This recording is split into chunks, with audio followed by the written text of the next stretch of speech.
Hello everyone, কী অবস্থা সবার? তো আজকে আমরা দেখব ফেসবুক পেজের মধ্যে কীভাবে একটি ইউজার নেম সেট আপ করতে হয়। তো এখানে উপরে দেখতে পাচ্ছেন যে একটি আমাদের যে ফেসবুক পেজের লিঙ্ক রয়েছে সেই লিঙ্কটা।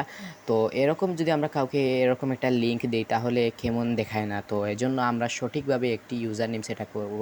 তো এখানে দেখতে পাচ্ছেন কয়েকটি নাম্বার, এই জায়গায় আমরা আমাদের ফেসবুক পেজের ইউজার নেমটি থাকবে। তাহলে কাউকে যদি আমরা আমাদের ফেসবুক পেজের লিঙ্কটি দেই তাহলে কিন্তু সুন্দর লাগবে। এখন আমরা চলে যাব আমাদের ফেসবুক পেজের সেটিংসে। তো আমি এখন চলে আসছি সেটিংসে। তারপরে একটু স্ক্রল করলে দেখতে পারবেন এখানে লেখা রয়েছে যে পেজ সেটআপ। তো এখানে দেখতে পাচ্ছেন পেজ সেটআপ নামে একটি অপশন রয়েছে। তো আমরা পেজ সেটআপে ক্লিক করব। তারপরে এখানে দেখতে পাচ্ছেন যে নেম রয়েছে, আমরা এই নেমের উপর একটি ক্লিক করব।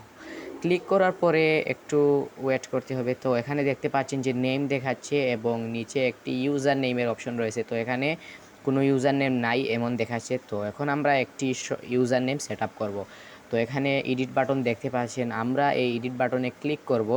এডিট বাটনে ক্লিক করার পরে এখানে ইউজার নেম দেওয়ার একটি অপশন চলে আসছে। তো আমরা এখানে আমরা আমাদের ইচ্ছা মতো একটি ইউজার নেম বসাবো। তো আমি একটি ইউজার নেম বসাচ্ছি। তো এখানে দেখতে পাচ্ছেন আমি একটি ইউজার নেম দিয়েছি এবং এর পাশে গ্রিন টিকমার্ক উঠেছে।